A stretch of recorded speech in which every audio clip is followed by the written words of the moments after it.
हालो प्यारे बच्चों, इस वीडियो में हम कक्षा 9 का ये मैथ है। एनसीईआरटी आपकी बुक है जिसमें अध्याय 8 है चतुर्भुज। और इस चतुर्भुज में हम 8.1 यानी प्रश्नावली 8.1 का प्रश्न संख्या 2 देखेंगे। इसमें हम आसान भाषा में जानेंगे कि एक चतुर्भुज क्या होता है, उसमें दो त्रिभुजों को सर्वांग सम करके इसमें हम प्रश्नों को हल करेंगे। तो आइए हम क्वेश्चन नंबर इसमें 2 लेते हैं। पिछले वीडियो में आपने प्रश्न संख्या 1 देखा था, इस वीडियो में हम प्रश्न संख्या 2 देखेंगे। तो 2 में क्या दिया है, हमारा कह रहा है क्वेश्चन नंबर 2 है कि दर्शाइए कि एक वर्ग के विकर्ण बराबर होते हैं और परस्पर समकोण पर समद्विभाजित करते हैं। ये हमारे प्रश्नावली 8.1 का क्वेश्चन नंबर 2 हम देख रहे हैं। इसके पीछे वाले वीडियो में हमने प्रश्न संख्या 1 देखा। यदि वह वीडियो आप न देखे हो तो डिस्क्रिप्शन में लिंक रहेगा, वहाँ से जाकर के आप उसको देख सकते हैं।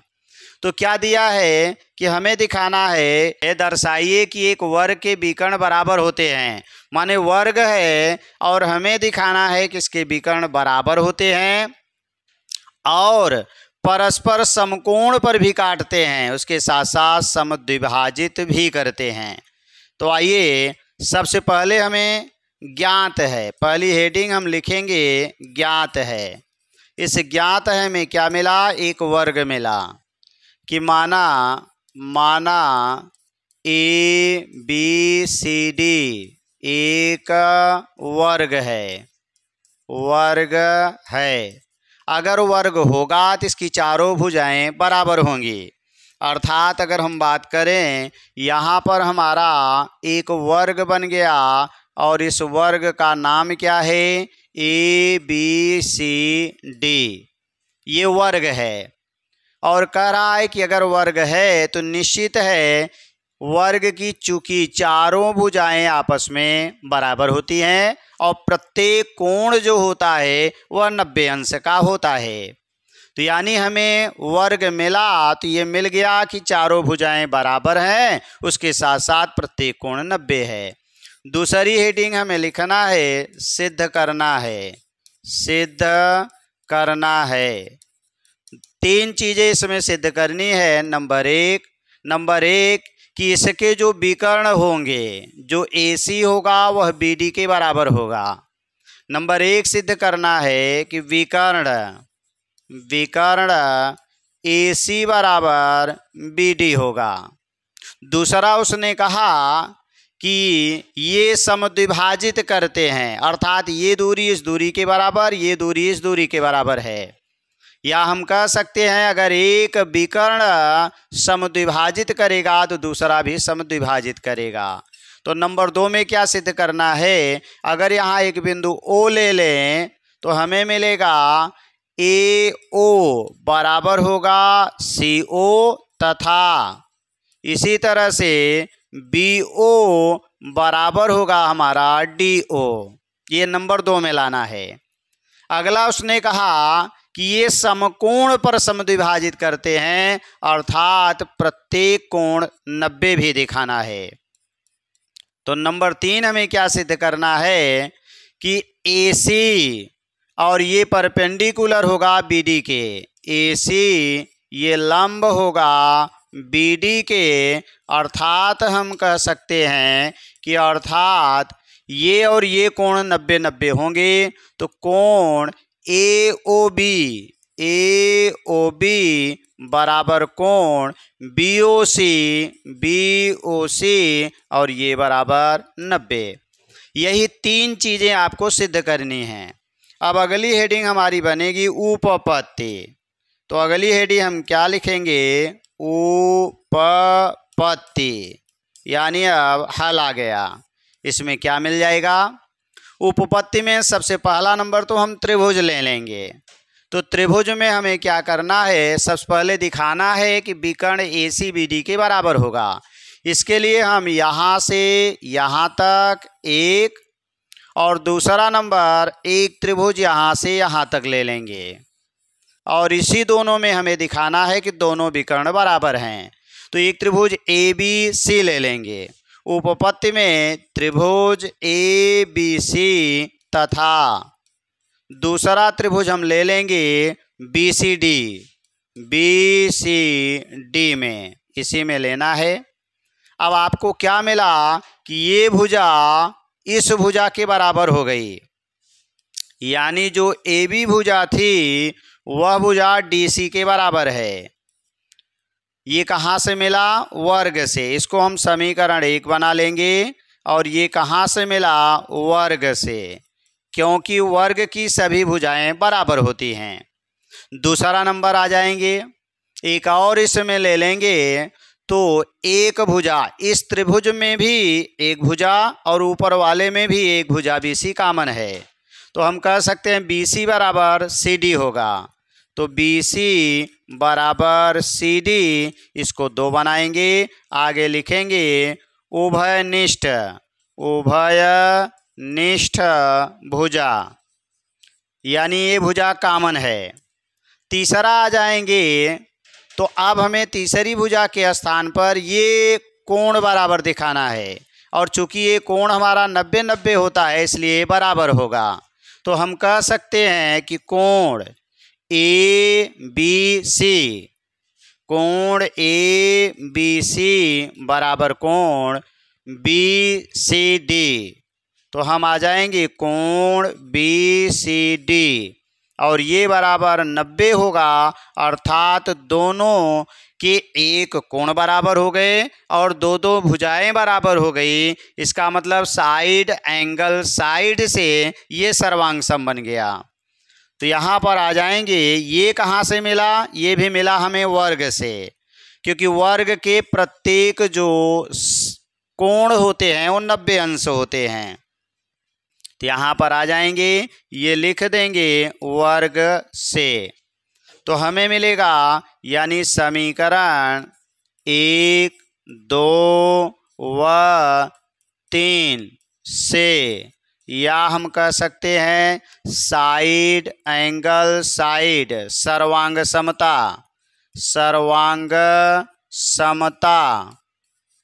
से। तो जब सर्वांग समता से हमें क्या मिल जाएगा कि त्रिभुज ए बी सी ये सर्वांग सम त्रिभुज बन जाएगा बी सी डी, त्रिभुज बी सी डी। जब दोनों त्रिभुज सर्वांग सम हो गए तो इसका मतलब है कि दोनों की शेष बची हुई भुजा, ये भुजा और ये भुजा बची हुई है, ये दोनों आपस में बराबर होंगे। तो आगे हम लिखेंगे क्या? सी पी सी टी से हमें मिल जाएगा, यहाँ सी पी सी टी से यहाँ हम लिख देंगे कि सी पी सी टी से हमें मिल जाएगा ए सी बराबर होगा बी डी, और यही निकालना था ए सी बराबर बी डी, अर्थात नंबर 1 जो हमारा था ये सिद्ध हो गया। तो आगे हम लिख देंगे यही सिद्ध करना था। तो ये बन गया हमारा नंबर 1। अब आगे आएंगे तो नंबर 2 को हमें लेना है कि ए ओ बराबर सी ओ, ए ओ बराबर सी ओ लाना है। इसके लिए हम क्या करेंगे, एक त्रिभुज ये ले लेंगे और दूसरा त्रिभुज हमारा ये हो जाएगा, और चाहे आमने सामने का ले लें। तो हम आ जाएंगे, एक त्रिभुज अगर इसको ले लेंगे तो एक त्रिभुज हमें ये लेना पड़ेगा। एक एक भुजा बराबर है, उसके साथ साथ आएंगे तो आमने सामने का कोण बराबर है, एक कोण और बराबर आपको दिखाना है। तो हम आ जाएंगे नंबर 2 के लिए क्या लिखेंगे कि त्रिभुज ए ओ बी तथा दूसरा त्रिभुज हमारा डी ओ सी तथा त्रिभुज डी ओ सी में, यानी एक त्रिभुज हमारा ये नीचे वाला और दूसरा त्रिभुज ये ऊपर वाला ले लेंगे। तो एक एक भुजाएं बराबर हैं, ए बी बराबर हमें डी सी मिलेगा। तो ए बी बराबर डी सी हो गया। दूसरा आ जाएंगे तो ये वाला कोण इस कोण के बराबर है, यानी कोण ए ओ बी। तो कोण AOB बराबर कोण DOC, कोण DOC। ये दोनों कोण आपस में बराबर हो गए, किससे? शीर्षाभिमुख कोण से। इसको यहाँ तक हमने 3 बनाया था, इसको हम 4 बना लेंगे, इसको हम 5 बनाएंगे और यहाँ लिख देंगे शीर्षाभिमुख कोण से, शीर्षाभिमुख कोण से, शीर्षाभिमुख कोण से। अब एक कोण और हमें दिखाना है। अगर हम थोड़ा सा ध्यान दें तो यहाँ पर हमें मिलेगा क्या कि किसी भी वर्ग में ये भुजा और ये भुजा समांतर होती है और इसमें ये तिर्यक रेखा है। इसका मतलब ये वाला कोण जो होगा इस कोण के बराबर होगा एकांतर कोण से। तो हम कहेंगे कोण OAB, आगे आएंगे कोण OAB बराबर, यानी कोण मिला OAB बराबर हो गया कोण OCD, बराबर हो गया कोण OCD। ये कहाँ आया? एकांतर कोण से, एकांतर कोण से, क्योंकि उसमें 2 रेखाएं समांतर है, एक तिर्यक रेखा काटेगी तो एकांतर कोण आपस में बराबर होते हैं। अब ये 5 बना था, इसको हम 6 बना लेंगे। तो आगे आएंगे समीकरण हमारा 4, 5 व 6 से क्या मिला?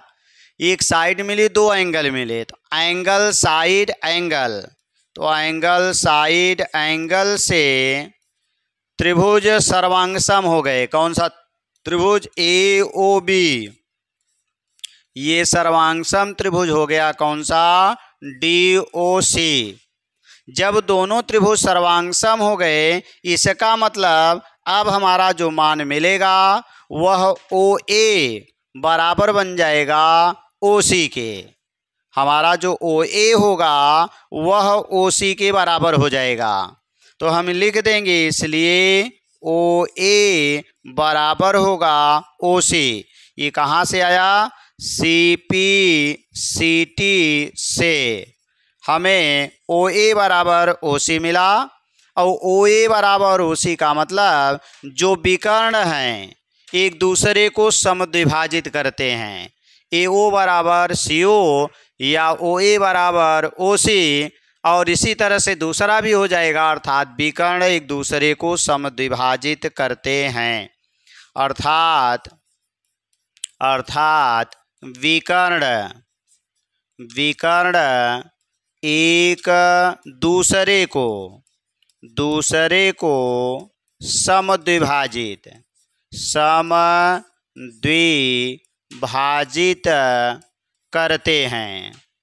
करते हैं।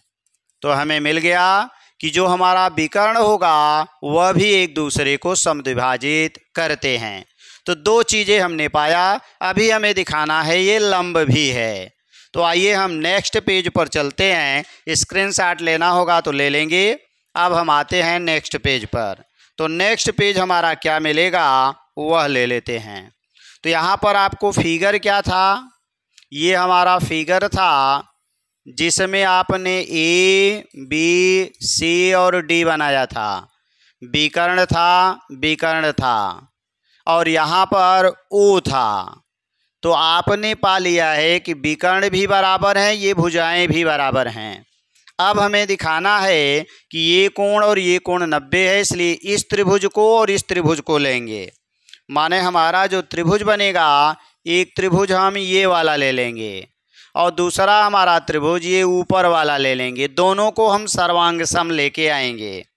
तो हम नंबर 3 के लिए क्या आए हैं कि त्रिभुज AOB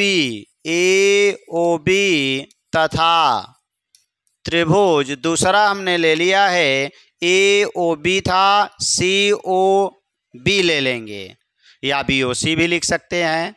यानी हमने लिया AOB तो COB कर देते हैं त्रिभुज COB में।